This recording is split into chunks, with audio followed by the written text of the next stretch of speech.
Au milieu de la réunion financière de l'église, le gardien Eduardo leva la main en tremblant et dit « Pasteur, mon salaire n'est encore pas tombé. Ma fille est malade et je n'ai même pas d'argent pour les médicaments. » Le pasteur détourna le regard, inspira profondément et répondit avec froideur « Nous allons régler cela bientôt, Eduardo. Y est la foi. » Mais Eduardo ignorait que le pasteur avait déjà découvert la vérité. Son propre neveu, le trésorier, détournait les salaires des employés depuis des mois, et au lieu de le dénoncer, le pasteur avait choisi de le protéger. Quelques semaines plus tard, la situation s'aggrava à tel point qu'Eduardo dut prendre une décision désespérée. Ce qu'il fit changea tout à jamais. Commentez, est-ce de la protection familiale ou de la complicité avec le crime? Je m'appelle Eduardo. J'ai 52 ans et je travaille comme gardien à l'église Mont-Sinaï depuis presque 10 ans. J'ai toujours été un homme simple, humble. Je n'ai jamais rien demandé d'autre que ce qui m'était dû. Je me lève tous les jours à 5 heures du matin, je balaie la salle, je nettoie les toilettes, je m'occupe du jardin devant. Je fais tout cela avec le cœur. J'aime cet endroit. Pour moi, prendre soin de la maison de Dieu a toujours été une façon de servir, de remercier pour les bénédictions que j'ai reçues dans la vie, même si elles ont été peu nombreuses. Ma femme, Célia, travaille comme aide ménagère dans un hôpital municipal. Elle quitte la maison à 6 heures du matin et revient à 7 heures du soir, épuisée. Nous avons une fille, Laura, qui a 12 ans. Elle est tout pour moi, intelligente, studieuse. Elle rêve de devenir médecin. Je la regarde et je me dis, cette fille aura la vie que je n'ai jamais eue. Je n'ai pas terminé mes études, mais elle les terminera. Je me le suis promis. Notre salaire n'a jamais été élevé, mais il suffisait. Nous payions le loyer, les factures, nous achetions le nécessaire. Il ne restait rien, mais il ne manquait rien non plus. J'ai toujours été payé régulièrement, tous les 10 du mois.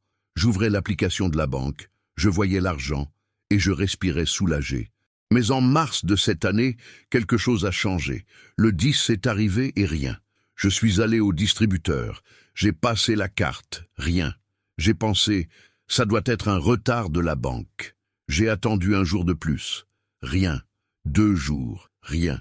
Au 3e jour, je suis allé au secrétariat de l'église. J'ai frappé à la porte du bureau où se trouvait le trésorier, Fabio. C'était le neveu du pasteur, un jeune homme d'environ 30 ans, toujours très sérieux, en costume, avec cet air de quelqu'un d'important qui n'a pas de temps pour parler à des gens comme moi. Quand je suis entré, il n'a même pas levé les yeux de son ordinateur. « Bonjour Fabio. Désolé de déranger, mais mon salaire n'est toujours pas tombé. On est déjà le 13. Il y a un problème ?» Il a continué à taper, comme si je n'étais pas là. « Fabio? Ah, Eduardo, ça doit être une erreur du système. Je vais vérifier et je te tiens au courant. Mais quand j'ai besoin de payer le loyer demain, j'ai dit que je vais vérifier. Je suis sorti de là avec un nœud dans la poitrine. Ce n'était pas normal. En 10 ans, ça n'était jamais arrivé. Je suis rentré chez moi sans savoir quoi dire à Célia. Quand je suis arrivé, elle était dans la cuisine, en train de préparer le dîner. Elle m'a regardé et elle a tout de suite compris. Ça n'est pas tombé, n'est-ce pas? J'ai hoché la tête. Elle a poussé un long soupir mais n'a rien dit. Elle s'est simplement tournée vers la cuisinière et a continué à remuer la casserole. Je savais qu'elle calculait mentalement ce que nous allions faire. Nous avions 80 $. Sur le compte. Le loyer était de 650 $. Elle a posé la main sur son front et fermé les yeux. On va trouver une solution, Eduardo. Dieu va pourvoir. Mais moi, je n'étais pas si confiant. 3 jours supplémentaires sont passés. Rien. Je suis retourné voir Fabio. Cette fois, il n'était même pas dans son bureau. La secrétaire, Donna Myriam, m'a dit qu'il était parti plus tôt. Je lui ai demandé de le prévenir que j'avais besoin de lui parler. Elle a noté sur un post-it et l'a collé sur son bureau. J'ai regardé ce petit papier jaune et j'ai senti une colère sourde monter dans ma poitrine. Est-ce que mon problème tenait sur un post-it? Le lendemain, en arrivant au travail, le pasteur Renato m'a appelé dans le couloir. « Eduardo, j'ai besoin de te parler. » Mon cœur s'est mis à battre fort. J'ai pensé « Dieu merci, il va régler ça. » Nous sommes entrés dans son bureau. C'était un grand endroit, avec une grande table en bois, une étagère pleine de livres, la climatisation allumée. Il m'a offert une chaise, mais il est resté debout, les bras croisés. Eduardo, je sais que ton salaire est en retard. Fabio m'a prévenu. Malheureusement, il y a eu un problème dans le transfert des fonds. Mais ne t'inquiète pas, on va régulariser ça bientôt. Pasteur, vous comprenez que j'ai besoin de cet argent maintenant, n'est-ce pas? Ma fille est malade. J'ai des factures à payer. Je comprends, Eduardo, et je te demande d'avoir de la patience. Parfois, Dieu nous met à l'épreuve, tu sais. Je suis resté silencieux. Ça sonnait étrange. Dieu me mettait à l'épreuve, ou l'Église me roulait. Jusqu'à quand, pasteur? Je ne sais pas exactement, mais ce sera réglé. Je suis sorti de ce bureau avec un poids énorme sur les épaules. Je suis rentré chez moi en pensant à comment expliquer à Laura que je n'avais pas d'argent pour acheter son médicament. Elle avait une angine qui ne passait pas. Elle avait besoin d'un antibiotique. Le médecin l'avait prescrit, mais le médicament coûtait 45 $. Je ne les avais pas. Ce soir-là, Célia a vendu son alliance. Elle n'a rien dit, elle est simplement sortie et revenue avec l'argent. Elle a acheté le médicament et il est resté un peu pour le pain. Quand j'ai remarqué que l'alliance n'était plus à son doigt, j'ai eu envie de pleurer. Mais je ne l'ai pas fait. Pas devant elle. La situation s'aggravait. Mon salaire ne tombait toujours pas et j'ai commencé à remarquer que je n'étais pas le seul. Johanna, qui travaillait à la cuisine de l'église, n'était pas payée non plus. Monsieur Antonio, qui s'occupait de la maintenance électrique, pareil. Nous trois étions les seuls employés officiels de l'église, et aucun de nous n'avait reçu. Un jour, après le culte, j'ai demandé à parler de nouveau au pasteur. Cette fois, il avait l'air irrité. « Eduardo, je t'ai déjà dit que c'était en cours de résolution. Pasteur, cela fait plus d'un mois. Je n'en peux plus. Ma famille est dans le besoin. Je comprends ton angoisse. Mais tu dois avoir confiance. L'œuvre de Dieu est plus grande que toute difficulté financière. Pasteur, avec tout le respect, l'œuvre de Dieu ne va pas nourrir ma fille. » Il m'a regardé froidement. C'était la première fois que j'avais peur de lui. « Eduardo, je te suggère de faire attention à ce que tu dis. Remettre en question la direction, c'est remettre en question l'autorité que Dieu a placée ici. » J'ai senti mon sang se glacer. Je suis sorti sans rien dire. 2 jours plus tard, j'ai découvert la vérité. J'étais en train de nettoyer le couloir qui menait au bureau de l'administration quand j'ai entendu des voix. J'ai reconnu celle du pasteur Renato et celle de Fabio. Ils se disputaient. Je me suis arrêté et je me suis approché de la porte entr'ouverte, juste pour mieux entendre. Ce n'était pas mon intention d'espionner, mais quelque chose en moi disait « Écoute, Fabio, tu avais promis de rendre cet argent. Ça fait déjà 3 mois. Tonton, je sais, mais j'ai dû l'utiliser pour payer mes dettes. J'étais désespéré. Tu as volé le salaire des employés, Fabio. C'est un crime. » Je n'ai pas volé, j'ai juste emprunté. Je vais le rendre. Quand? Je ne sais pas, mais je vais le rendre. Il faut juste me laisser un peu de temps. Silence. Tonton, s'il te plaît. Si tu me dénonces, je vais en prison. Ma vie est finie. Un autre silence, plus long. Très bien, mais tu vas me promettre de trouver un moyen de rendre l'argent. Je le promets. J'ai senti mes jambes trembler. Je me suis appuyé contre le mur pour ne pas tomber. Tout s'éclairait maintenant. Fabio avait détourné notre argent. Et le pasteur le savait. Et il le protégeait. Je suis rentré chez moi ce jour-là comme un zombie.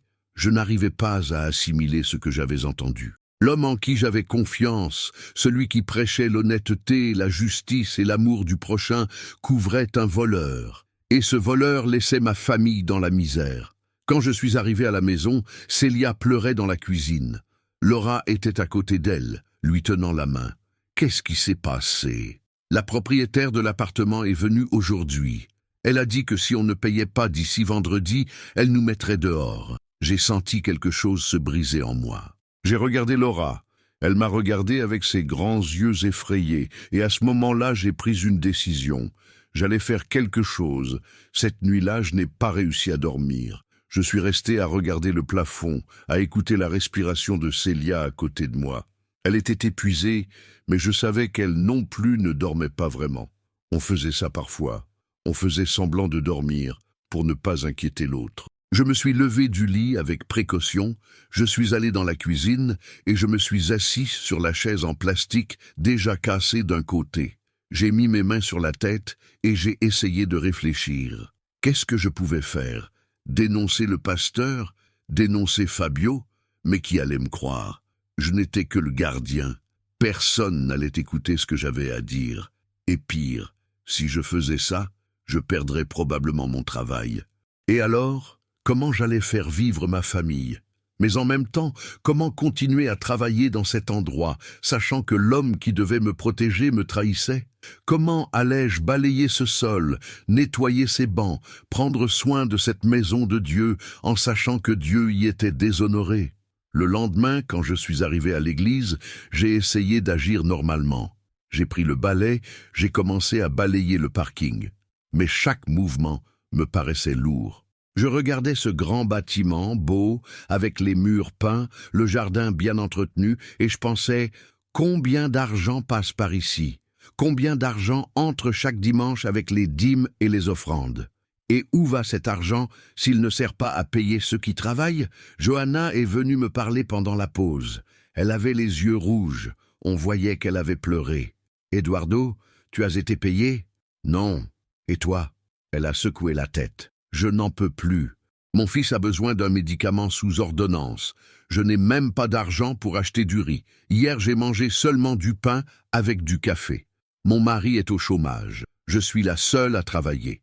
Et le pasteur continue à me raconter des histoires. Johanna, j'ai découvert quelque chose. » Elle m'a regardé, effrayée. « Quoi ?» Je lui ai raconté ce que j'avais entendu. La conversation entre le pasteur et Fabio. Elle est devenue pâle. Elle a mis la main sur sa bouche. Je n'y crois pas. Moi non plus, je ne voulais pas y croire. Mais c'est ce que j'ai entendu. Et qu'est-ce qu'on va faire? Je ne sais pas. On est restés là tous les deux, en silence. Deux employés pauvres, humiliés, volés, sans savoir quoi faire. Le dimanche suivant, le pasteur Renato est monté en chaire et il a prêché sur l'honnêteté. Il a ouvert la Bible et a lu un verset sur le fait de ne pas voler, sur l'intégrité, sur marcher dans la lumière. Il parlait avec cette voix ferme, pleine de conviction, et les gens hochaient la tête, applaudissaient, disaient « Amen ». J'étais au fond de l'église, adossé au mur. J'ai senti une révolte énorme monter en moi et j'ai dû sortir. Je suis allé aux toilettes. J'ai fermé la porte et j'ai respiré profondément. Je me suis regardé dans le miroir. Mon visage était fatigué, vieilli. J'avais l'air d'avoir 10 ans de plus. « Dieu, qu'est-ce que je fais ?» ai-je dit doucement, en levant les yeux. « Donne-moi une réponse, s'il te plaît. » Il n'y a eu aucune réponse, seulement le silence. Je suis rentré chez moi et j'ai trouvé Laura assise dans le salon, en train de faire ses devoirs. Elle m'a regardé et a souri. « Salut papa, ça va ?»« Ça va ma fille. »« Papa, la maîtresse a dit que la semaine prochaine on doit apporter de l'argent pour une sortie. C'est 30 $. On va visiter un musée. » J'ai senti mon cœur se serrer. « D'accord ma fille, on va régler ça. » Elle a souri et est retournée à son cahier. Je suis allé dans la chambre, je me suis allongé sur le lit et j'ai couvert mon visage avec mes mains. 30 réés. Je n'avais pas 30 réés. Je n'avais rien. Célia est entrée dans la chambre et s'est assise sur le bord du lit. « Eduardo, il faut qu'on parle. » « De quoi ?»« De la situation. On ne peut pas continuer comme ça. »« Je sais. Alors qu'est-ce que tu vas faire ?»« Je ne sais pas, Célia. Je ne sais vraiment pas. » Elle est restée silencieuse un moment. Puis elle a dit « Tu dois affronter le pasteur. Tu dois lui parler encore une fois. Et cette fois, tu ne peux pas accepter une réponse vague. Tu dois exiger ton argent. Et s'il me renvoie? Et s'il te renvoie? On est déjà en train de mourir de faim. Au moins, tu sortiras de là avec ta dignité. » Elle avait raison.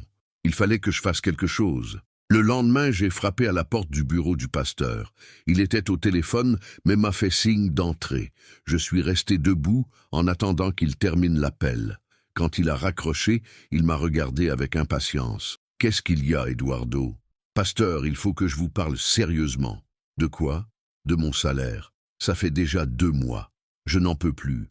Ma famille est dans le besoin. J'ai besoin de cet argent maintenant. » Il a soupiré et s'est appuyé contre la chaise. Eduardo, je t'ai déjà expliqué. Nous traversons une difficulté financière, mais ça va être réglé. Pasteur, j'ai entendu votre conversation avec Fabio. Il s'est figé. Il m'a regardé fixement. Qu'est-ce que tu as entendu? J'ai entendu qu'il avait détourné notre salaire et que vous le couvrez. Le silence qui a suivi était lourd. Le pasteur s'est levé de sa chaise, a contourné le bureau et s'est placé devant moi. Il était sérieux, mais on voyait la nervosité dans ses yeux. Eduardo, tu n'as pas compris ce que tu as entendu. J'ai parfaitement compris, pasteur. Fabio a commis une erreur. Oui, mais il est jeune, il était désespéré.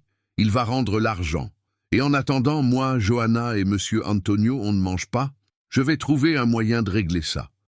Comment? Je ne sais pas encore, mais je vais régler ça. Pasteur, avec tout le respect, vous protégez un voleur, et vous le savez. Il a fait un pas en avant, a pointé le doigt vers moi.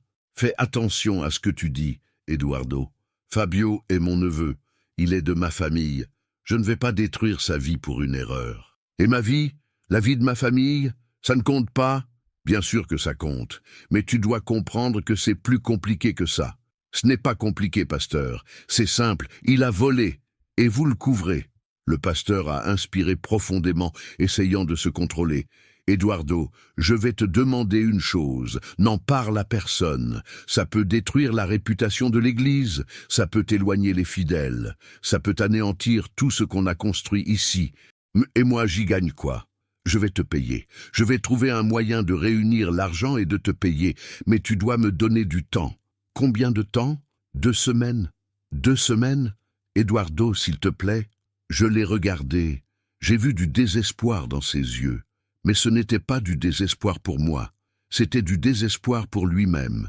Il avait peur d'être exposé, peur de perdre sa position, peur que la vérité éclate. D'accord, pasteur, 2 semaines. Mais si, dans 2 semaines, je ne suis pas payé, je vais dénoncer à la police, au conseil de l'Église, à qui il faudra. Il a acquiescé, mais n'a rien dit. Je suis sorti de ce bureau avec un mélange de colère et de tristesse. Colère, parce que je lui avais donné une chance de plus. Tristesse, parce que je savais, au fond, qu'il ne tiendrait pas sa promesse. Je suis rentré chez moi et j'ai tout raconté à Célia. Elle m'a serré dans ses bras et a dit « Tu as fait ce qu'il fallait. Maintenant, on attend. » Mais pendant que nous attendions, les choses devenaient de plus en plus graves. La propriétaire de l'appartement est revenue. Cette fois, elle avait un papier, un avis d'expulsion. Nous avions 7 jours pour quitter le logement. Célia a pleuré. Laura a pleuré. Moi, je n'ai pas pleuré. Je n'avais plus de larmes. Cette nuit-là, allongé sur le lit en regardant le plafond, j'ai pris une décision. Je n'allais pas attendre 2 semaines. Je n'allais plus attendre du tout. J'allais agir. J'allais faire justice, même si cela devait tout me coûter. Le lendemain, je me suis réveillé avec une détermination que je n'avais pas ressentie depuis longtemps. Je n'allais plus attendre le pasteur. Je n'allais plus accepter des promesses vides. Il me fallait faire quelque chose de concret. Mais quoi? Je n'avais pas de preuves, hormis ce que j'avais entendu. Et qui croirait ma parole contre celle du pasteur? C'est alors que je me suis souvenu. L'Église avait des caméras de sécurité, dans le couloir de l'administration, dans le bureau du trésorier, à plusieurs endroits, et tous les enregistrements étaient stockés sur un ordinateur dans la salle de contrôle. Je le savais parce qu'une fois, quand on avait volé un équipement de son à l'église, le pasteur m'avait demandé d'aider à vérifier les images. Si je parvenais à accéder à ces images, je pourrais peut-être prouver ce qui se passait. Je pourrais peut-être enregistrer une conversation, un aveu, quelque chose qui montrerait que je disais la vérité. Mais comment? Je n'avais pas l'autorisation d'entrer dans cette salle. Seul le pasteur et Fabio avaient la clé. Et même si je réussissais à entrer, je ne savais pas utiliser ce système. Tout était informatisé avec mots de passe, code. J'en ai parlé à Johanna à l'heure du déjeuner. Je lui ai raconté mon plan. « Eduardo, c'est risqué. Si le pasteur découvre ça, il te renvoie sur le champ. » Et alors? Je suis déjà pratiquement licencié. Ça fait 2 mois que je ne suis pas payé. Quelle différence? Elle est restée pensive. Et comment vas-tu entrer dans la salle? Je ne sais pas encore, mais je vais trouver un moyen. Elle a soupiré. Je te soutiens, Eduardo. Si tu as besoin de quelque chose, dis-le-moi. Cet après-midi-là, J'ai observé les allées et venues à l'église. Le pasteur partait toujours vers 4 heures. Il rentrait déjeuner chez lui. Fabio restait plus longtemps, mais sortait aussi de temps en temps. Et quand il s'en allait, la secrétaire, Donna Myriam, restait seule au bureau. C'était une dame d'une 60aine d'années, aimable, qui m'avait toujours bien traité. J'ai pensé, si je parviens à la distraire quelques minutes, je pourrais peut-être prendre la clé de la salle de contrôle. Mais où se trouvait cette clé? Probablement dans un tiroir, une armoire, quelque part dans le bureau du pasteur. Le lendemain, à 4h30 de l'après-midi, le pasteur est parti. Fabio aussi. Donna Myriam était assise à l'accueil, en train d'utiliser son téléphone. J'ai pris une grande inspiration et je suis allé la voir. « Donna Myriam, vous pouvez m'aider pour quelque chose ?»« Bien sûr, Eduardo. Qu'y a-t-il ?»« Il y a un robinet des toilettes des femmes qui fuit. J'ai essayé de le réparer, mais je n'y suis pas arrivé. Pouvez-vous jeter un œil pour voir s'il faut appeler un plombier ?» Elle s'est levée, a pris son sac. « Allons-y !» Pendant qu'elle passait devant, mon cœur s'est emballé. Je n'avais que quelques minutes. Je suis entré dans le bureau du pasteur. J'ai regardé autour de moi. Où pouvait être la clé? J'ai ouvert le premier tiroir de son bureau. Rien. J'ai ouvert le deuxième. Stylos, papier, agrafeuse. J'ai ouvert le troisième. Et elle était là. Un trousseau de clés, toutes identifiées par des étiquettes. J'ai fouillé rapidement et j'ai trouvé « salle de contrôle ». J'ai pris la clé, refermé le tiroir et je suis sorti aussi vite que possible. Je suis allé jusqu'à la salle de contrôle qui se trouvait dans un couloir latéral, loin de l'accueil. J'ai déverrouillé la porte, je suis entré et je l'ai refermée derrière moi. La salle était petite, avec une table, un ordinateur et plusieurs moniteurs affichant les images des caméras réparties dans l'église. Mon cœur battait si fort que j'entendais son bruit dans mes oreilles. Je me suis assis sur la chaise, j'ai regardé l'ordinateur. Il y avait un écran de connexion. Il fallait un mot de passe. J'ai essayé quelques combinaisons évidentes. Bleu 134, église, mot de passe. Rien ne fonctionnait. J'ai essayé le nom du pasteur, Renato. Rien. J'ai essayé la date de fondation de l'église, écrite sur le mur de l'entrée, 2500-1998. Rien. J'ai commencé à suer à froid. Je n'avais pas beaucoup de temps. Donna Myriam pouvait revenir à tout moment. J'ai regardé autour de moi, cherchant une note, un papier avec le mot de passe. Rien. J'ai ouvert le tiroir de la table. Papier, câble, pile. Et puis j'ai vu un post-it collé sous le clavier. J'ai soulevé le clavier et c'était là. Mount Sinai 2020. J'ai tapé le mot de passe. Le système s'est déverrouillé. J'ai soupiré de soulagement. Maintenant, j'avais accès à tout. Je suis allé directement au dossier des enregistrements. Il y avait des centaines de fichiers, classés par date et par caméra. J'ai cherché la date de la conversation que j'avais entendue entre le pasteur et Fabio. Je me suis souvenu que c'était un mercredi, il y a 2 semaines. J'ai trouvé le fichier, j'ai cliqué. L'image est apparue. C'était la caméra du couloir de l'administration. J'ai avancé la vidéo jusqu'à l'heure approximative.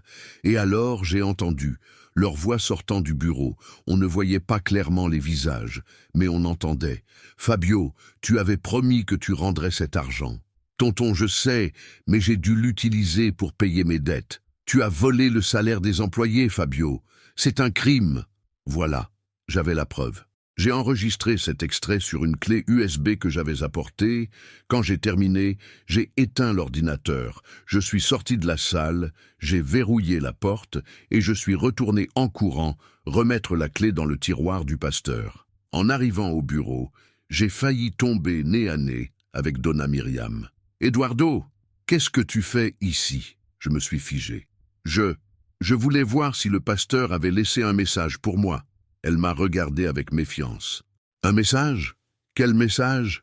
Il avait dit qu'il m'appellerait, mais il ne l'a pas fait. J'ai pensé qu'il avait laissé un mot. » Elle m'a encore regardé quelques secondes, puis elle a dit « Il n'y a aucun mot ici, et tu ne devrais pas être dans ce bureau sans autorisation. » « Pardon, Donna Myriam, ça ne se reproduira plus. » Je suis sorti en tremblant, mais j'avais réussi, j'avais la preuve. En rentrant chez moi, j'ai montré la clé USB à Célia.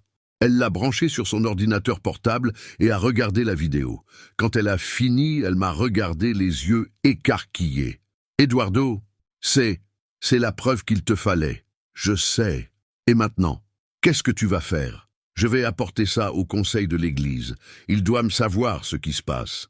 Le dimanche suivant, après le culte, j'ai demandé à parler aux membres du conseil. Ils étaient 5, 3 hommes et 2 femmes, tous membres anciens de l'Église, respectés par la communauté. Ils m'ont reçu dans une salle réservée. « Eduardo, de quoi as-tu besoin ?» J'ai pris une grande inspiration. « J'ai besoin de vous montrer quelque chose. » J'ai branché la clé USB sur l'ordinateur portable posé sur la table et j'ai lancé la vidéo. Tous sont restés silencieux, écoutant la conversation entre le pasteur et Fabio. Quand ça s'est terminé, l'atmosphère dans la salle était lourde. Un des membres du conseil, C.E. José, un monsieur d'environ 70 ans, m'a regardé. « Eduardo, où as-tu obtenu ça ?»« Des caméras de sécurité de l'église. »« Et le pasteur sait que tu as ça ?» Non. Ils se sont regardés. Personne n'a rien dit pendant un moment. Puis une des femmes, sœur Luciana, a parlé. « Eduardo, c'est très grave. Si ce qui est dans cette vidéo est vrai, le pasteur a commis une faute gravissime. »« Ce n'est pas une faute, sœur, c'est un crime, il couvre un vol. » Ce José a levé la main. « Calme-toi, Eduardo. Allons doucement, nous devons enquêter correctement avant de prendre une décision. » « Enquêter quoi ? Tout est là, dans la vidéo. Je comprends que tu sois révolté, mais on ne peut pas simplement accuser le pasteur sans être absolument certain de ce qui se passe. Absolument certain. Vous venez d'entendre qu'il admet que son neveu a volé nos salaires. Un autre membre du conseil, le diacre Paolo, a dit « Eduardo, le pasteur Renato est un homme de Dieu. Il dirige cette église depuis plus de 15 ans. Nous devons lui accorder le bénéfice du doute. » J'ai senti mon sang bouillir. Le bénéfice du doute? Pendant ce temps-là, ma famille et moi mourrons de faim. Johanna meurt de faim. Monsieur Antonio meurt de faim. Et vous voulez accorder le bénéfice du doute? Sœur Luciana a essayé de me calmer. Eduardo, je comprends ta douleur. Et je te promets qu'on va régler ça. Mais tu dois nous donner du temps. Combien de temps? 1 semaine. 1 semaine? Je n'ai pas 1 semaine. J'ai été expulsé de mon appartement. J'habite chez ma belle-mère avec ma femme et ma fille dans une minuscule chambre. Je n'ai pas le temps. Ce José s'est levé. Eduardo, malheureusement, c'est le temps dont nous disposons.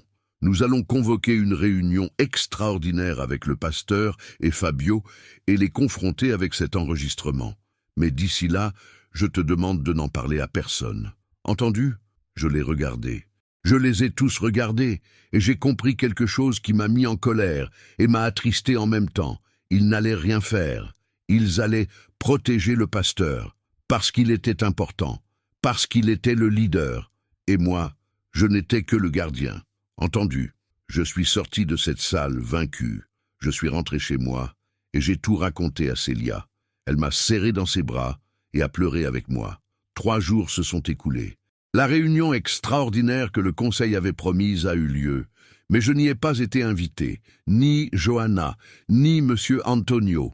Ils ont parlé avec le pasteur et Fabio à huis clos, et le lendemain, C.E. José m'a convoqué pour discuter. « Eduardo, nous avons parlé avec le pasteur Renato et avec Fabio. » Et Fabio a reconnu son erreur. Il a dit qu'il traversait des difficultés financières et qu'il a commis un écart. Mais il a promis qu'il rendra tout l'argent. Et quand? D'ici 3 mois. 3 mois? Eduardo, il n'a pas tout l'argent maintenant, mais il va échelonner. L'Église va aussi l'aider. J'ai senti la colère me monter à la gorge. Et le pasteur? Il sera puni pour avoir couvert ça? Ce José a détourné le regard. Le pasteur a agi de manière erronée, oui, mais il essayait de protéger sa famille. Et nous le comprenons. Il recevra un avertissement interne du conseil. Un avertissement? Rien que ça? Eduardo, nous devons penser au bien de l'Église. Si cela s'ébruite, la réputation de l'Église sera détruite. Les fidèles partiront. Les offrandes chuteront. Nous perdrons tout. Et moi, et Johanna, et Monsieur Antonio. Qu'est-ce qu'on perd? Vous serez payés. Fabio a promis. Ah, il a promis. Et je dois faire confiance à la parole d'un voleur? Eduardo, je sais que c'est difficile. Mais c'est la meilleure solution que nous ayons obtenue. Je suis sorti de cette conversation plus révolté que jamais. Ce n'était pas la justice, c'était de la protection institutionnelle. Ils étaient plus préoccupés par l'image de l'Église que par les personnes qui y travaillaient. Le dimanche suivant, pendant le culte, le pasteur Renato est monté en chair. Il paraissait fatigué, mais gardait le ton ferme habituel. « Frère, je veux partager quelque chose avec vous aujourd'hui. Récemment, notre Église a traversé un moment d'épreuve. Certains de nos employés sont restés sans recevoir leur salaire à cause d'un problème administratif, et cela m'a profondément attristé. Mais je veux que vous sachiez que nous sommes en train de résoudre la situation, et je vous demande de prier pour nous, afin que nous puissions surmonter ce défi ensemble. » Il n'a pas mentionné le nom de Fabio. Il n'a pas mentionné le détournement d'argent. Il n'a rien dit de ce qui s'était réellement passé. Il a seulement parlé de problèmes administratifs, comme si c'était une erreur de système, une faille technique, pas un vol. J'ai regardé autour de moi. Les gens le croyaient. Ils hochaient la tête, disaient « Amen », levaient les mains. Personne ne questionnait. Personne ne demandait, parce que c'était le pasteur, et le pasteur a toujours raison. Quand le culte s'est terminé, je suis allé à la cuisine de l'église où Johanna lavait la vaisselle du petit déjeuner qui avait été servi avant le culte. Elle m'a regardé avec les yeux rouges. « Eduardo, je n'en peux plus. Mon fils est sans ses médicaments depuis une semaine. Il a des crises d'anxiété et a besoin du traitement. Je n'ai pas d'argent pour l'acheter. » Et le pasteur continue à parler comme si tout allait bien. « Je sais, Johanna, je sais. Tu crois qu'ils vont payer vraiment ? » Non. Elle s'est mise à pleurer. Elle a lâché la vaisselle, a posé les mains sur l'évier et a sangloté. Je me sens tellement humilié. Eduardo. Je travaille ici depuis 8 ans. J'ai toujours fait tout ce qu'on m'a demandé. Je nettoie, je cuisine, je sers. Et maintenant, il me traite comme si je n'étais rien. J'ai posé la main sur son épaule. Tu n'es pas rien, Johanna. Tu es importante. Et tu mérites le respect. Mais il ne me respecte pas. Je sais, mais on ne va pas abandonner. Ce même après-midi, je suis rentré chez moi et j'ai pris une décision. Si le conseil de l'Église n'allait rien faire, je chercherai une autre manière d'obtenir justice. J'irai à la police. Le lundi matin, je suis allé au commissariat le plus proche de chez moi. J'ai expliqué la situation à l'officier de service. J'ai montré l'enregistrement que j'avais sur la clé USB. Il a tout écouté attentivement. Monsieur Eduardo, c'est un cas clair d'appropriation indue. Le trésorier a détourné de l'argent qui appartenait aux employés.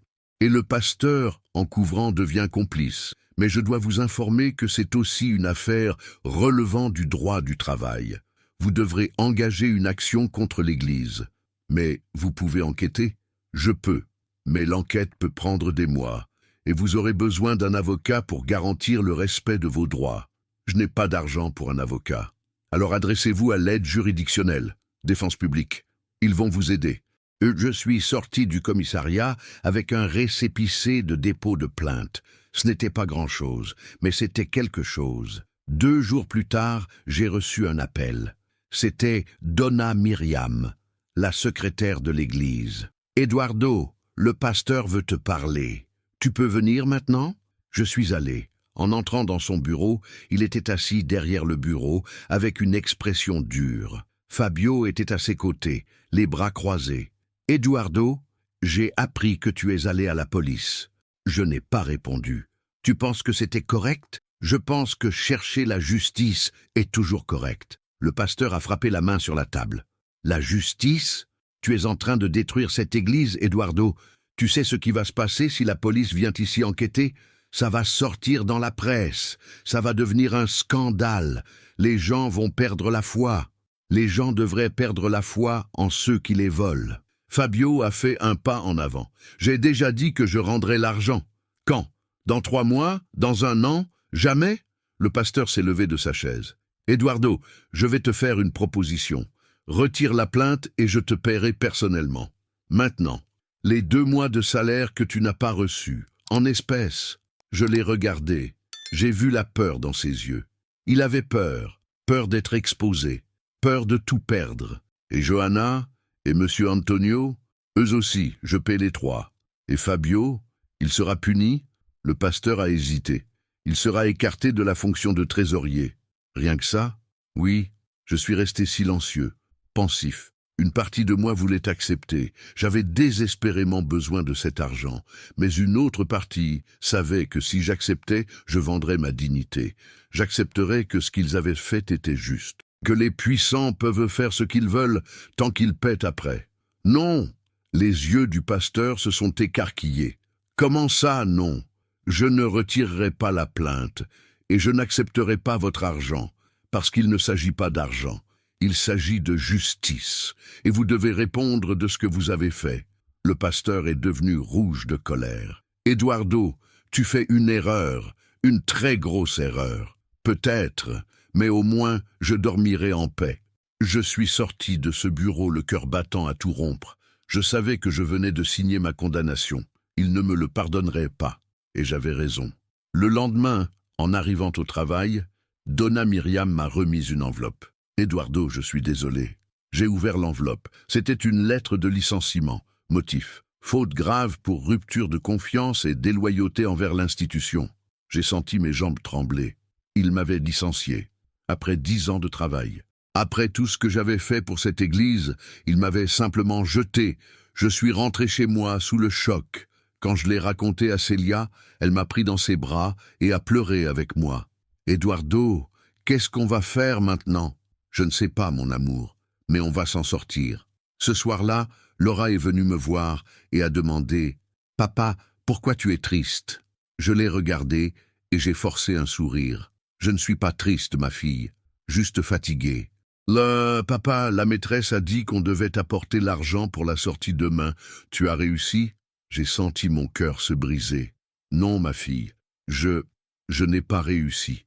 Elle a baissé la tête. Ce n'est pas grave, papa. Je n'ai pas besoin d'y aller de toute façon. Et elle est sortie de la chambre. Je suis resté là, seul, avec la sensation d'avoir échoué. Échoué comme père, échoué comme pourvoyeur, échoué comme homme. Mais alors je me suis souvenu de quelque chose. J'avais encore l'enregistrement, j'avais encore la preuve, et je n'allais pas les laisser s'en tirer impunément, même si cela devait tout me coûter. J'ai passé les jours suivants à la maison, au chômage, humilié, sans savoir quoi faire. Célia continuait à travailler à l'hôpital, mais son salaire à elle seule suffisait à peine à payer les dépenses de base. Nous vivions dans une minuscule chambre chez sa mère, en partageant la salle de bain avec 3 autres personnes. Laura dormait sur un matelas par terre.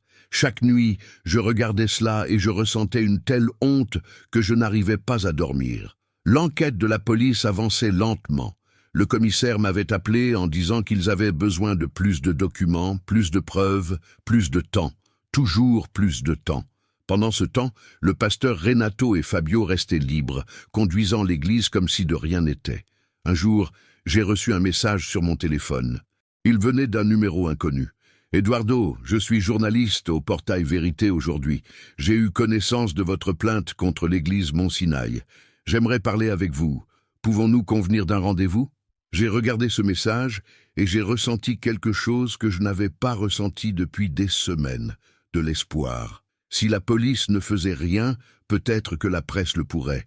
Peut-être que l'exposition publique forcerait les autorités à agir. J'ai répondu oui. Nous avons fixé au lendemain, dans un café près de chez moi. Quand j'y suis arrivé, j'ai trouvé une femme d'une 30aine d'années, cheveux noirs courts, lunettes, avec un ordinateur portable devant elle. Elle s'est présentée comme Fernanda. « Eduardo, merci d'avoir accepté de me parler.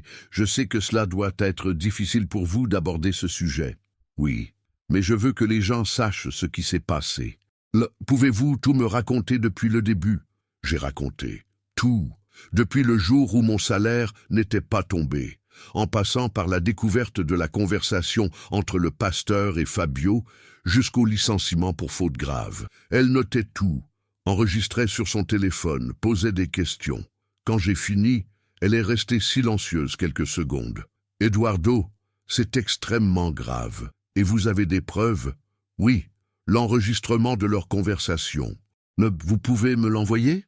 J'ai pris mon téléphone et je lui ai envoyé le fichier. Elle a mis ses écouteurs et a écouté. Quand elle a terminé, elle m'a regardé avec une expression sérieuse. « Cela fera un gros article. Êtes-vous prêt à ce qui peut arriver ?»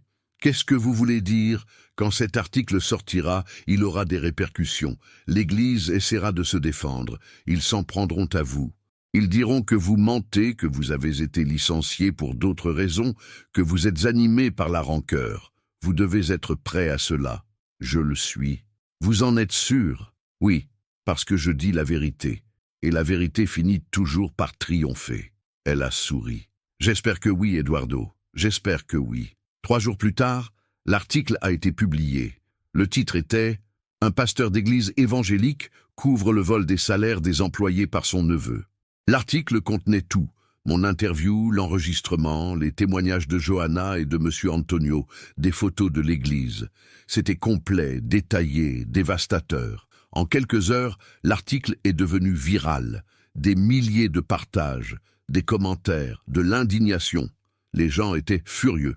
Scandale, prison pour eux, église corrompue, justice. Mon téléphone n'arrêtait pas de sonner. Des journalistes voulant une interview, des personnes me soutenant, des amis qui ne m'avaient pas parlé depuis des années m'envoyant des messages. Et aussi des messages de haine. Beaucoup.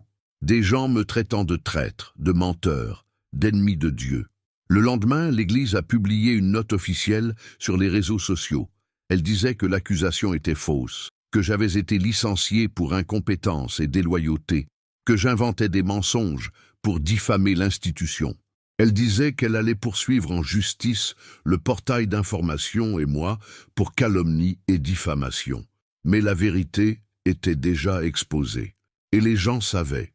Le dimanche suivant, lorsque le pasteur Renato est monté en chaire, l'église était pleine. Mais ce n'était pas une affluence normale. Il y avait des gens de la presse, des curieux, des personnes qui voulaient voir ce qu'il allait dire. Il a essayé de commencer le culte comme d'habitude, mais il a été interrompu. Un homme de la congrégation s'est levé et a crié « Pasteur, est-ce vrai ce qu'on dit? Avez-vous couvert le vol commis par Fabio ?» Le pasteur est devenu pâle. « Frère, c'est un mensonge, un montage contre cette église. Mais il y a un enregistrement, nous l'avons entendu. L'enregistrement a été sorti de son contexte, je n'ai rien couvert. J'essayais de résoudre la situation du mieux possible. » Résoudre? Les employés sont restés des mois sans salaire. En quoi est-ce résoudre? D'autres membres ont commencé à se lever aussi. Questions, cris, confusion. Le culte a viré au chaos. Le pasteur a essayé d'apaiser la situation, mais n'y est pas parvenu. Les gens étaient révoltés. Certains sont sortis, d'autres sont restés, mais visiblement indignés. Au final, il n'a pas réussi à prêcher. Il est simplement descendu de la chaire et est parti. Dans les jours suivants, la situation s'est aggravée pour eux. La police a intensifié l'enquête. Le ministère public a ouvert une information judiciaire. L'Église a commencé à perdre des membres. Des familles entières partaient, demandant leur transfert vers d'autres congrégations. Les offrandes ont chuté drastiquement. Le pasteur a essayé d'organiser un culte d'éclaircissement, mais peu de gens sont venus. J'ai reçu un appel de l'aide juridictionnelle. Ils avaient accepté mon dossier et allaient me représenter tant dans l'action prud'homale que dans l'action pénale contre le pasteur et Fabio. Pour la première fois depuis des mois, j'ai senti que la justice était de mon côté. Une semaine plus tard, le pasteur Renato a demandé un congé de la direction de l'église. Il a dit qu'il traversait un moment difficile et qu'il avait besoin de s'éloigner temporairement. Fabio a été officiellement licencié et a dû rendre tout l'argent qu'il avait détourné. L'Église a embauché un nouveau trésorier et a réalisé un audit complet des comptes, et j'ai finalement été payé.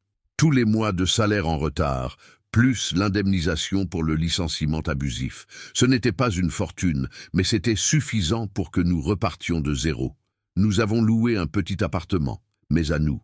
Laura a retrouvé sa chambre. Célia a réduit ses heures à l'hôpital. Et moi, j'ai commencé à chercher du travail. Mais ce qui m'a vraiment marqué, ce n'était pas l'argent. C'était le jour où le pasteur Renato m'a appelé. « Eduardo, j'ai besoin de te parler. » « De quoi ? Je veux te présenter mes excuses. Je suis resté silencieux. J'ai eu tort. Je sais que j'ai eu tort. J'aurais dû te protéger. J'aurais dû faire ce qu'il fallait dès le début. Mais j'ai laissé la peur et l'orgueil prendre le dessus. Et pour cela, toi et ta famille avez souffert. Pardonne-moi. Sa voix tremblait. Elle paraissait sincère. Mais je ressentais encore la colère, l'amertume, la douleur de tout ce que j'avais traversé. Pasteur, j'accepte vos excuses. Mais cela n'efface pas ce qui s'est passé. Vous avez détruit ma vie. Vous avez détruit la vie de ma famille, et tout ça à cause d'un neveu voleur que vous avez voulu protéger. Vous avez choisi le sang plutôt que la justice. Et ça je ne l'oublierai pas si facilement. Je comprends. J'espère que oui.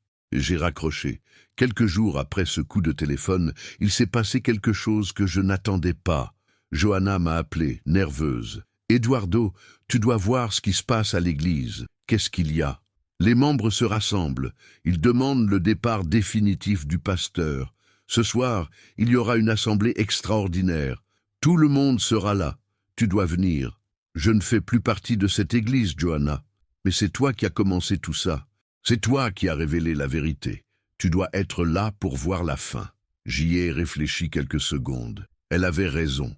C'est moi qui avais commencé cela. Et je devais voir comment cela allait se terminer. Ce soir-là, je suis allé à l'église. Quand je suis arrivé, le parking était plein. Il y avait des gens que je n'avais pas vus depuis des années. Des anciens membres, des nouveaux, des curieux, même quelques journalistes dehors. Je suis entré et me suis assis au fond, essayant de passer inaperçu. Mais rapidement, certaines personnes m'ont reconnu. Certaines ont détourné le regard. D'autres sont venus me serrer la main et me remercier. Merci d'avoir eu le courage, Eduardo. Tu as fait ce qui était juste. On devait connaître la vérité. J'ai ressenti un mélange de soulagement et de tristesse. Soulagement parce que les gens étaient enfin de mon côté. Tristesse parce qu'il avait fallu tant de temps pour que cela arrive. L'assemblée a commencé. Le pasteur Renato est entré par la porte latérale, accompagné de 2 membres du conseil. Il avait changé, plus maigre, avec des cernes profondes, les épaules affaissées. Il semblait avoir vieilli de 10 ans en quelques semaines. Il est monté en chair, mais ce n'était plus le même homme confiant et autoritaire d'autrefois. Il était brisé. « Frère, je sais que vous êtes ici aujourd'hui parce que vous voulez des réponses, et je suis venu vous les donner. » L'Église est restée silencieuse. J'ai commis une erreur très grave. Quand j'ai découvert que mon neveu, Fabio, avait détourné le salaire des employés, j'aurais dû agir immédiatement.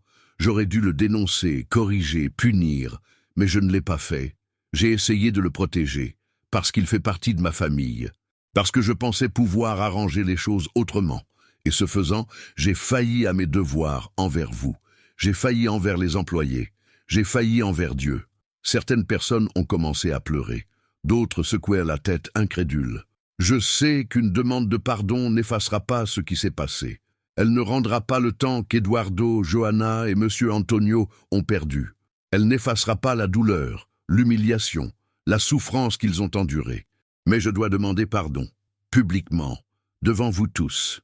Il s'est arrêté, a dégluti difficilement, puis a continué. C'est pourquoi je viens aujourd'hui annoncer que je démissionne de ma fonction de pasteur principal de cette église. Je ne mérite plus de vous diriger. J'ai brisé la confiance que vous aviez placée en moi. Et cela est impardonnable. Un murmure a envahi l'église. Certaines personnes ont applaudi.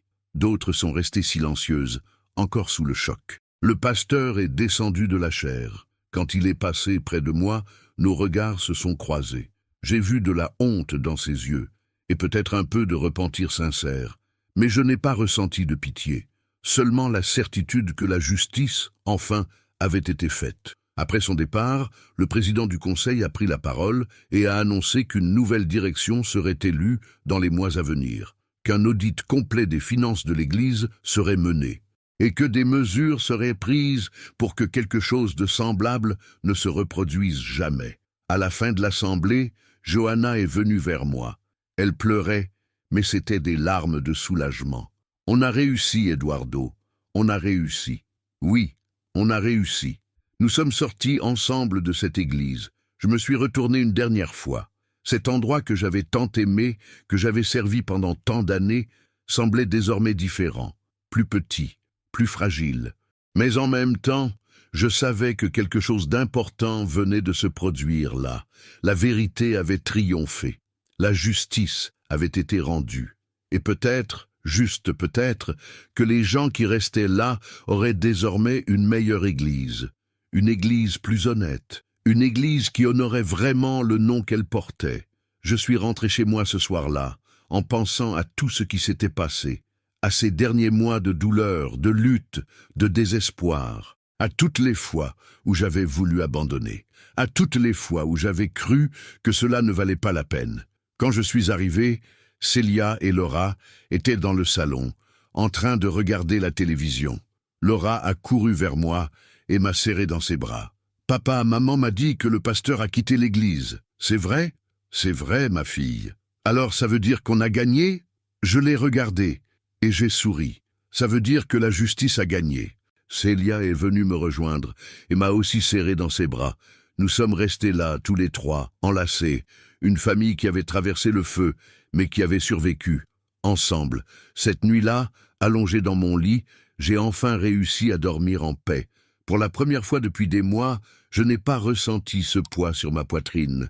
Je n'ai pas ressenti de colère, de rancune, ni de désespoir. J'ai ressenti du soulagement et de la gratitude. Gratitude d'avoir eu le courage de me battre, le courage de ne pas abandonner, le courage de croire que la vérité, aussi douloureuse soit-elle, vaut toujours la peine. Quelques jours plus tard, j'ai reçu un autre appel. C'était Fabio. « Eduardo, je sais que tu ne veux pas me parler, et je comprends, mais je dois te demander pardon. Je suis resté silencieux. J'ai tout gâché. J'ai détruit ma vie, celle de mon oncle, et la tienne aussi. J'ai été égoïste, lâche et criminel. Et je vais porter cela pour le reste de ma vie. Pourquoi tu m'appelles, Fabio? Parce que je veux que tu saches que je suis désolé. Vraiment, j'ai rendu tout l'argent que j'avais pris. Je fais face à la justice pénale. Et j'accepte toutes les conséquences de mes actes. Mais je devais te dire ça. Je suis désolé. J'ai pris une profonde inspiration. Fabio, je ne sais pas si je peux te pardonner maintenant. Peut-être un jour, mais pas maintenant. Ce que tu as fait à ma famille et à moi, c'était cruel. Tu nous as fait avoir faim. Tu nous as fait perdre notre dignité. Et tout ça pourquoi? Pour des dettes? Pour de l'argent? Je sais, et je n'ai aucune excuse. Non, tu n'en as pas. Mais j'espère que tu apprendras de ça, que tu deviendras quelqu'un de meilleur, parce que sinon, toute cette souffrance n'aura servi à rien. Je vais essayer, je te le promets. J'ai raccroché. Les semaines ont passé. J'ai trouvé un nouveau travail comme gardien d'un immeuble de bureau. Ce n'était pas la même chose que de travailler à l'église, mais ça payait bien et on me traitait avec respect. Laura a retrouvé son sourire. Célia a recommencé à dormir paisiblement.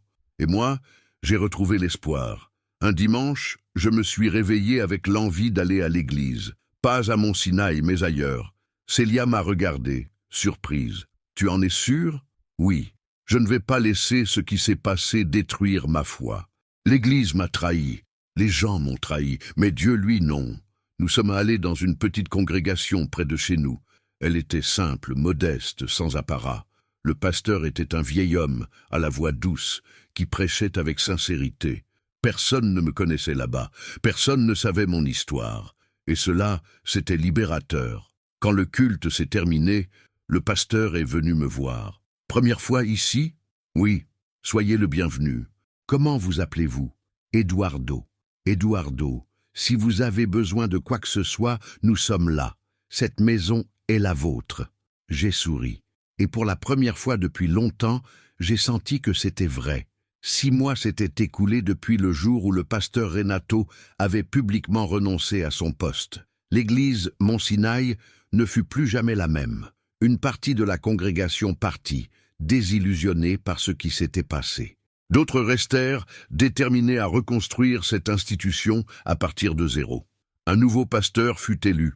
Plus jeune, porteur d'idées de transparence et de reddition de comptes. Il mit en place un audit mensuel ouvert aux membres où chaque centime de l'Église était enregistré et affiché. Plus jamais l'argent ne serait un mystère dans cet endroit. Eduardo, quant à lui, avait reconstruit sa vie loin de cette Église.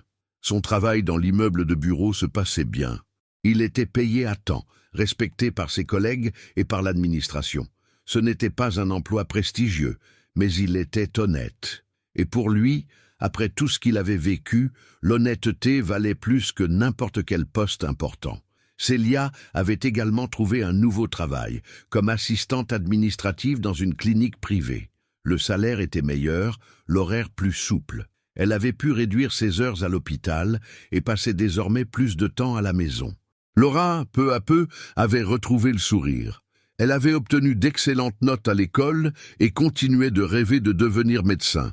Eduardo économisait chaque centime possible pour, un jour, pouvoir payer ses études. Johanna aussi avait reconstruit sa vie. Elle avait trouvé un emploi dans une école publique comme cantinière. Le salaire était fixe, les droits garantis. Son fils avait pu reprendre un traitement psychologique adapté et allait mieux. Elle et Eduardo se voyaient de temps en temps pour prendre un café et parler de tout ce qu'ils avaient traversé. Il terminait toujours ses rencontres par la même phrase. On a survécu. Monsieur Antonio, le plus âgé des 3 employés lésés, avait décidé de prendre sa retraite. Il avait l'âge et les années de cotisation nécessaires. Avec l'argent de l'indemnisation reçue de l'église, il avait acheté une petite maison en périphérie de la ville et vivait désormais tranquille, s'occupant de ses petits-enfants et cultivant un jardin. Quand Eduardo lui rendit visite, il lui dit « Je voulais seulement avoir la paix pour mes dernières années, et maintenant je l'ai. » Quant au pasteur Renato, il ne reprit jamais la direction d'une église. Après sa démission, lui et sa femme s'étaient installés dans une autre ville, essayant de recommencer loin du scandale.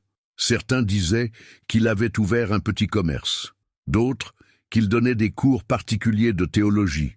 Personne ne savait vraiment. Ce que l'on savait, c'est qu'il portait le poids de ses actes, et que ce poids ne disparaîtrait jamais complètement. Fabio, lui, fut condamné pour appropriation indue. Il écopa d'une peine de 2 ans en régime ouvert, ainsi que de l'obligation de rembourser tout l'argent détourné, avec intérêt et correction. Il ne réussit plus jamais à trouver un emploi dans l'administration. Son nom était entaché. Chaque fois que quelqu'un faisait une recherche sur lui sur Internet, le scandale réapparaissait.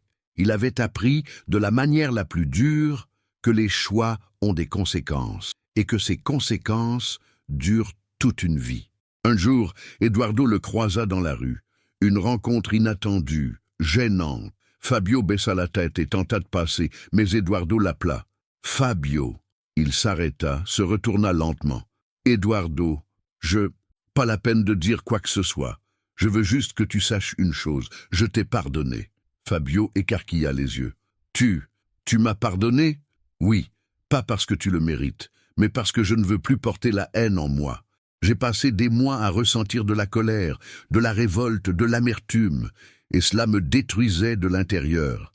Alors j'ai décidé de pardonner. Pas pour toi, pour moi. » Fabio se mit à pleurer. « Je ne le mérite pas. Non, tu ne le mérites pas, mais je ne le fais pas par mérite. Je le fais parce que j'ai besoin d'avancer, et pour avancer, je dois pardonner. » Eduardo se retourna et s'en alla. Il ne regarda pas derrière lui. Il n'en avait pas besoin. Ce chapitre de sa vie était clos. Quelques mois plus tard, Eduardo reçut une invitation inattendue. Elle venait du nouveau pasteur de l'église Mont Sinaï. Il organisait un culte spécial de réconciliation et voulait qu'Eduardo y participe. Il souhaitait qu'il raconte son histoire publiquement, afin que les membres comprennent l'importance de la justice, de la transparence et de l'honnêteté dans l'Église. Eduardo hésita. Il n'était pas sûr de vouloir retourner dans cet endroit. Trop de mauvais souvenirs, trop de douleurs. Mais Célia l'encouragea. « Vas-y, Eduardo, les gens ont besoin d'entendre ton histoire. Ils doivent apprendre de ce qui s'est passé. » Il y alla. Lorsqu'il entra de nouveau dans cette église, il sentit une boule au ventre. Tout semblait identique. La même chair, les mêmes bancs, la même odeur, mais en même temps, tout était différent. De nouveaux visages, une nouvelle direction, une nouvelle énergie. Le pasteur appela Eduardo à la chaire. Il monta, regarda la congrégation. Il y avait une centaine de personnes. Certaines lui étaient familières, d'autres non. Il prit une profonde inspiration et commença à parler. « Je m'appelle Eduardo. Et pendant 10 ans, j'ai été le gardien de cette église. J'aimais cet endroit. Je m'en occupais comme si c'était ma propre maison. Mais il y a quelques mois, quelque chose s'est produit qui a changé ma vie à jamais. Il raconta tout. Depuis le premier mois sans salaire, jusqu'à la découverte de la conversation entre le pasteur et Fabio, la lutte pour la justice, le licenciement, l'humiliation, le désespoir. Et enfin, la victoire. Les gens écoutaient dans un silence absolu. Certains pleuraient, d'autres secouaient la tête, révoltés. Quand il eut fini, Eduardo dit « Je ne suis pas ici pour parler contre l'Église. Je ne suis pas ici pour juger qui que ce soit.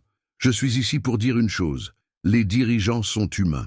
Et les humains commettent des erreurs. Mais quand un dirigeant commet une erreur et tente de la cacher, il cesse d'être un leader, il devient un problème. Et l'Église doit avoir le courage de confronter ces problèmes, parce que si elle ne le fait pas, elle devient complice. » Les gens applaudirent. Ce fut un long applaudissement, chargé d'émotion. Certaines personnes se levèrent, d'autres vinrent l'enlacer ensuite, lui demandant pardon de ne pas l'avoir cru plus tôt. Eduardo accepta chaque étreinte, chaque excuse, chaque mot de soutien. À la fin de ce culte, il quitta cette église avec un sentiment différent. Ce n'était plus la colère, ce n'était plus la rancune, c'était la paix de celui qui a lutté et triomphé, la paix de celui qui a affronté l'injustice et ne s'est pas incliné, la paix de celui qui savait qu'il avait fait ce qui était juste, même lorsque tout semblait être contre lui. Cette nuit-là, lorsqu'Eduardo rentra chez lui, après le culte de réconciliation, Laura l'attendait à la porte. Elle avait un peu grandi au cours des derniers mois. Elle était plus grande, plus mûre. Ses yeux brillaient de cette curiosité propre aux enfants. « Papa, tu es retourné là-bas ?»« Oui, ma fille. » « Et comment c'était ?» Eduardo s'accroupit devant elle et la regarda dans les yeux. C'était libérateur. Tu sais quand on porte un poids trop lourd pendant trop longtemps et qu'un jour on arrive enfin à le poser? C'était ça. Laura serra son père dans ses bras. Je savais que tu y arriverais, papa. Tu es l'homme le plus courageux que je connaisse. Eduardo sentit les larmes lui monter aux yeux. Il serra sa fille contre lui et remercia en silence. Il remercia d'avoir eu la force de continuer, de ne pas avoir abandonné, d'avoir lutté, même quand tout semblait perdu. Célia apparut dans le salon, s'essuyant les mains sur son tablier. Elle avait préparé le dîner. La table était dressée, un repas simple mais copieux. Riz, haricots, poulet, salade. Pour Eduardo, ce repas était bien plus que de la nourriture. C'était de la dignité, c'était de la liberté, c'était un nouveau départ. Pendant le dîner, il raconta tout ce qui s'était passé au culte, à quel point il avait été difficile de retourner dans cet endroit. À quel point cela avait été libérateur de raconter son histoire, comment les gens avaient réagi. Célia écoutait en silence, parfois en souriant, parfois les yeux humides. « Tu sais ce que j'admire le plus chez toi, Eduardo ?» dit-elle à la fin. « Quoi donc? Tu n'as jamais perdu ta foi. Même quand les hommes t'ont déçu, même quand l'Église t'a trahi, tu n'as jamais accusé Dieu. Tu n'as jamais cessé de croire. » Eduardo sourit. « C'est parce que j'ai appris à faire la différence. L'Église est faite d'êtres humains, et les êtres humains échouent. Mais Dieu, lui, ne faillit jamais. Tant que j'aurai cela clair dans mon esprit, tout ira bien. » Les mois qui suivirent furent ceux de la reconstruction. Eduardo et Célia réussirent à économiser un peu d'argent et achetèrent quelques meubles neufs pour l'appartement. Rien de luxueux, mais digne. Laura eut un petit bureau pour étudier. Célia remplaça sa vieille armoire par une neuve. Eduardo acheta un canapé d'occasion, mais confortable. La vie n'était pas parfaite, elle ne le serait jamais. Mais elle était belle, honnête, digne. Et pour ceux qui avaient vécu si longtemps dans l'incertitude, l'humiliation et le désespoir, c'était plus que suffisant. 1 an après le scandale, Eduardo reçut un message inattendu. Il venait d'un producteur d'une émission de télévision. Ils avaient entendu parler de son histoire et voulaient réaliser un reportage spécial sur les abus de pouvoir au sein des institutions religieuses. Ils voulaient qu'il y participe. Eduardo hésita. Exposer encore son histoire, cette fois devant tout le pays, il n'était pas sûr d'en avoir envie. Mais Célia, encore une fois, l'encouragea. « Vas-y, Eduardo, Combien de personnes vivent la même chose que toi et n'ont pas le courage de parler? Combien se font tromper, voler, humilier et se taisent parce qu'elles pensent qu'elles déplairaient à Dieu? Ton histoire peut les aider. Il accepta. L'enregistrement eut lieu dans un studio à São Paulo. Eduardo raconta tout une fois de plus. La journaliste posa des questions difficiles, aborda des points sensibles, mais il répondit à tout avec honnêteté. À la fin, elle demanda « Eduardo, si vous pouviez donner un conseil à quelqu'un qui traverse ce que vous avez traversé, que diriez-vous » Il réfléchit quelques secondes et répondit « Je dirais, n'ayez pas peur de vous battre pour la vérité.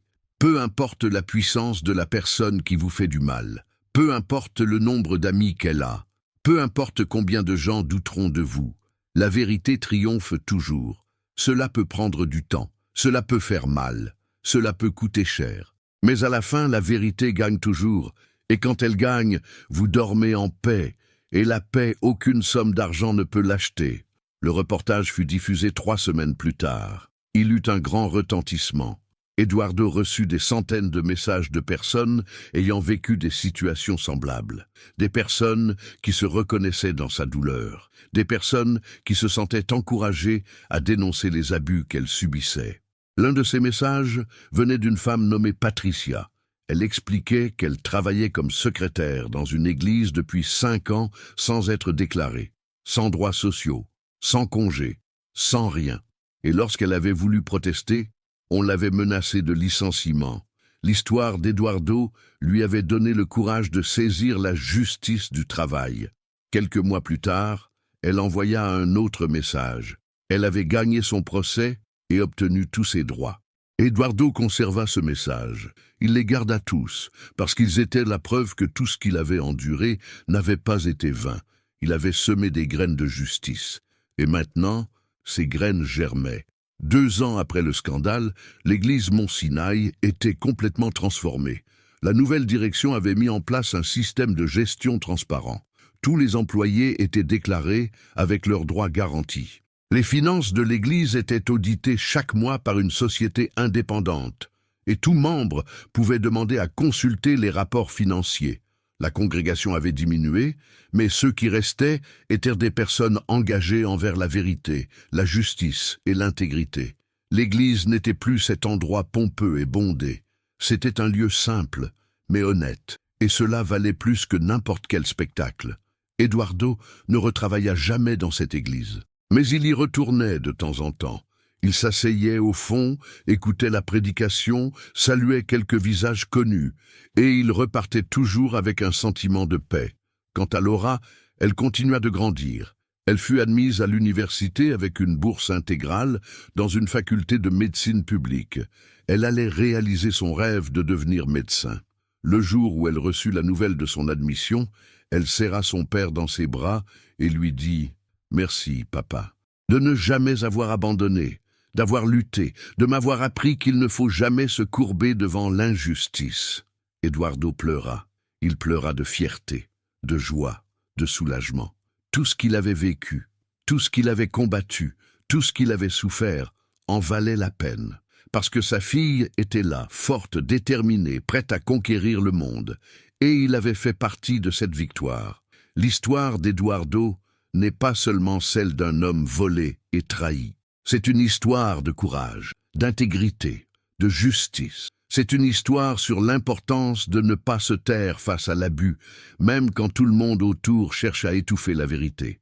C'est une histoire sur la différence entre foi et obéissance aveugle. La foi, c'est faire confiance à Dieu. L'obéissance aveugle, c'est se soumettre à des hommes faillibles qui utilisent le nom de Dieu pour justifier leurs fautes. Eduardo l'a appris de la manière la plus dure, mais il l'a appris. Et il l'a enseigné à sa fille, à sa femme et à tous ceux qui ont entendu son histoire. Aujourd'hui, Eduardo travaille toujours comme gardien. Il reste un homme simple, mais c'est un homme libre. Libre de la culpabilité de s'être tu, libre du poids de s'être incliné, libre de la honte d'avoir accepté l'injustice. Et quand il se regarde dans le miroir, il voit un homme qui a fait ce qui était juste, un homme qui a combattu, un homme qui a triomphé. Et cela, pour lui, vaut plus que n'importe quel poste, n'importe quel titre, n'importe quelle reconnaissance. Parce qu'au bout du compte, ce qui compte vraiment, ce n'est pas ce qu'on possède, c'est à quel point on reste intègre face aux tempêtes de la vie. Et Eduardo est resté intègre. Et vous, si vous aviez été à sa place, auriez-vous eu le même courage? Auriez-vous affronté le pasteur? Auriez-vous tout dénoncé en sachant que vous pouviez tout perdre? Ou seriez-vous resté silencieux, laissant l'injustice triompher? Commentez, justice ou protection familiale? Le pasteur avait-il raison d'essayer de protéger son neveu? Ou Eduardo avait-il raison d'exposer la vérité? Dites-moi ce que vous en pensez. Et si vous connaissez quelqu'un qui a vécu quelque chose de semblable, partagez cette histoire, car plus les gens sauront qu'il est possible de lutter et de gagner, plus ils auront le courage de ne pas se taire.